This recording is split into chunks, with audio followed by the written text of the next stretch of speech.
मौला फरमाया अल्लाह ने जड़ी जन्नत बनाई है ना, जन्नत ऊंदे विच एक नहर है जेंदा ना करीम अल्लाह ने रजब रख छोड़ा है। क्या रखा है?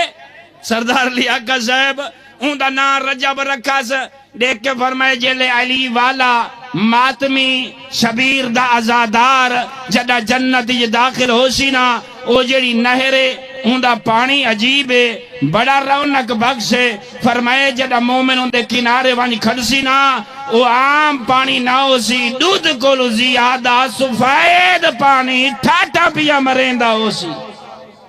हाय ऊ नहर दा पानी दूध को ज्यादा मोमिनीन सुफायदे वता आका फरमाया जेको वो नसीब हो गया ना, ऊ रोजे च रखे दिल दे विच अली दी मोहब्बत च पातोस वा तो ऊंदा पानी शायद को ज्यादा मिठा है।